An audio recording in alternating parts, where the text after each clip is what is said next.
Now for global business updates, Bosin Omofaye joins us. Good morning, Bosin. Good morning, Tim. Morning. And the bow tie man. How's it going? You walked into how it's going. Yeah, who's in court?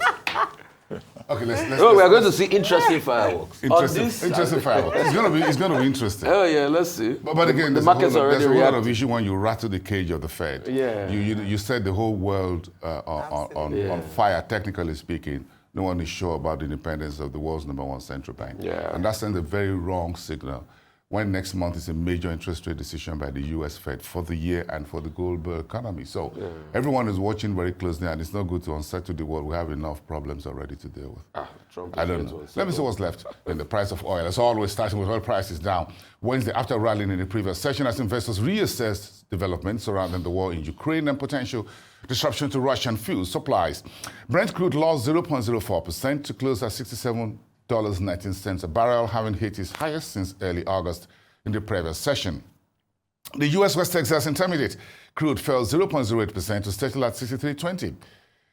Asian Pacific markets traded mixed on Wednesday, breaking rank at Wall Street as investors assessed China industrial profits data. Japan's Nikkei 225 was marginally higher. South Korea's Kospi gained just about 0.1%. Australia's ASX 200 added about 0.2%. Hong Kong's Hang Seng Index was 0.78% lower. In economic news, China's industrial profits slipped 1.5% from a year earlier in July, marking a notable recovery following months of steeper declines, signaling Beijing's campaign against price wars has helped ease the strain on company profitability. The profit decline narrowed in July, following a 4.3% slump in June and a 9.1% decline in May, as the government pledged tougher regulations and the punishing price wars that have hurt firms' financial health. In the U.S. Federal Reserve, Governor Lisa Cook says she will sue President Donald Trump after he moved to remove her from office. Her lawyer insists the president has no authority to fire a Fed governor, calling the action illegal. Trump accused Cook of making false statements on mortgage documents and argued he had constitutional grounds. The Fed, defending its independence, said governors serve fixed terms and can only be removed for cause. Cook, the first black woman on the board, vowed not to resign and to continue her work. The legal fight now sets up a rare clash between the White House and America's central bank. Now, the United States swung into a $576 million trade surplus with Nigeria in the first half of this year, reversing a deficit of $779 million in the same period of 2024. Fresh data from the U.S. Census Bureau and the Bureau of Economic Analysis revealed that stronger American exports into Nigeria and weaker Nigerian shipments to the U.S. powered the reversal. This marks a significant turnaround in U.S.-Nigeria trade relations, driven largely by higher American exports into the Nigerian market and a moderation in imports from Africa's biggest crude exporter. Now, Nigeria and Brazil are set to strengthen health sector cooperation through a 5-year joint action plan, with the Minister of State for Health and Social Welfare joining President Bola Ahmed Tinubu's delegation on a state visit to Brazil to reinforce bilateral relations between the two countries.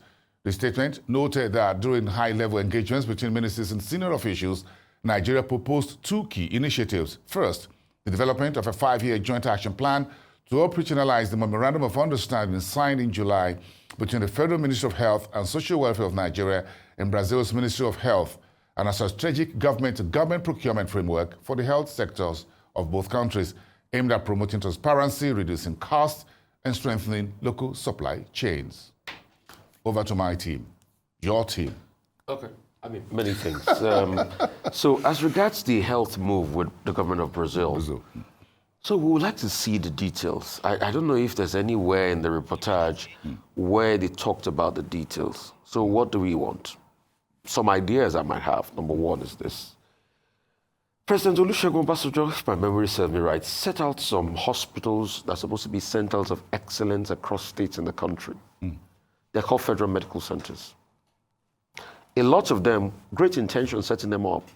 But today, what is the quality of equipment and care those federal medical centers can give? It's suspect. So I feel, apart from the general hospital, the central hospitals and the likes, the federal medical centers should be the centers of excellence in every state. So will this partnership probably trickle down to the federal medical centers?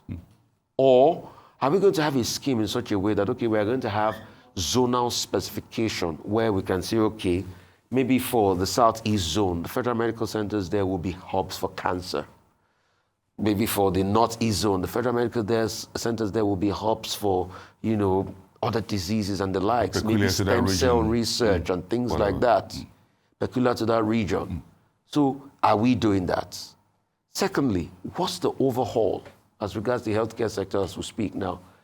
I keep referring to the fact that the Minister of Health told us at a point that it was just a smidgen of his budget he could get for capital expenditure, which is a very sad one because Yes. when you look at the state of equipment, you have to overhaul from time to time. I think one of How many federal medical centers as we speak have effective CT scan units, other machines that are there to be able to service the interest of people and help people? What's the specialization like? And what are these thresholds? So these are some of the things I want to see think when one we of the break down things to we the should be able to nitty-gritty. do with bilateral relations such as this to catalyze investment in that sector. We can't have a budget that can fix health. So we need to catalyze investment. I think Afrexim Bank is helping with the Africa's Medical Excellence Center that was done recently. only one. And then we have That's quite just a only few one. things coming. So if we can use good projects and good initiatives to attract investment capital from outside, I think that could go a long way. But again, it comes down back to your point. How do we manage all these facilities years, decades down the line? Excellent, thank you. I'm glad that you talk about that because people don't like to talk about health in the context of business, but there is a business case for health. Health is and wealth. It is wealth and also expensive. When we say this, Nigerians, it should be free and all that. In countries where it's subsidized or free, there's someone paying the heavy cost for it. And when you talk about investment, it's a chicken and egg situation in terms of when you talk about the broader investment in the health sector, because people have to pay, you then look at the insurance of health, where countries, other countries who have been able to manage a good healthcare sector have been able to do. What does that mean? It means there's more money for the health sector to build health facilities that can compete favorably around the world and then also make money for those who are behind it as well, because at the end of the day, money talks. But beyond that is how people can then afford these afford expensive healthcare. The most important thing is to be able to manage the insurance of it, which is HMOs, National Health Insurance, and plow back the money Well, into the new insurance law but it's how signed by effective. Mr. President now will make health insurance compulsory for everyone, from market women. In fact, what I suggest is making it almost using the pension scheme, the pension scheme, yes. making it compulsory for employers to contribute to HMOs. Even those who are self-employed, that's the way it goes. Have a cap for if you employ up to 3 to 5 people, you must have If you employ health yourself, insurance in you place. have to put an insurance in place, So you need a pension in in that place. way, very important. And very quickly on Lisa Cook, I think it's important to mention, like you said, the markets are reacting globally already. People are selling off their long-term government bonds because of the interference of politics on what should be solely independent. So watch out how this plays out. Lisa Cook says she's going to court. People are reacting. Next month, we have a very important meeting on interest rates. President Trump is putting pressure on Feds to reduce in lower interest rates. Let's see how this will work out, in the long term. Okay, a number of things. Markets. Vimbai was discussing France earlier on, the possibility of the government in France collapsing. Now, the CAC 40 responded by slumping 1.7%. In the United States, we're expecting NVIDIA earnings, and because of that, the market did very well yesterday and also did well today. So it's like investors shrugging off, whatever turmoil may be in the market in the United States. Now, and NVIDIA is big, of course. 3% Government of global is GDP, taking, one company. is taking a share of NVIDIA, taking a share of AMD in terms of their investments in microchip processors in China. The same Trump government wants to take 10% stake in Intel. It's also looking at taking an equity stake in Lockheed Martin. So you see Trump is very greedy on all fronts. What's today? He's a billionaire businessman. Yeah, August 27th, today. Now, the 50% tariffs on India has kicked in effectively today. President Modi reportedly refused phone calls from President Trump. Yes, what is important, the meeting that they were supposed to hold on Monday has been postponed. The meeting between New Delhi and Washington. But what's his name? Narendra Modi is telling Indians to look inwards, make in India, spend in India. And he's also introducing what is called GPT, which is some kind of tax reforms, for Indian people to encourage spending. The Indian economy relying heavily on spending. So this is one response, by a country in Asia to Trump's aggression.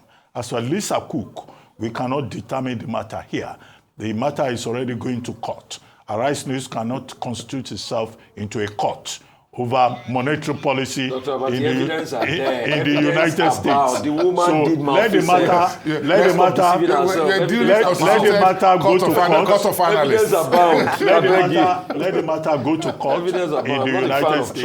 Arise News is a very small part of the equation. What is important, which we emphasize, is the independence of central banks. And as you said, this could have reverberations for the global economic system. So we wait and watch. Okay? We'll wait and watch. Thank you very much indeed. Thank you.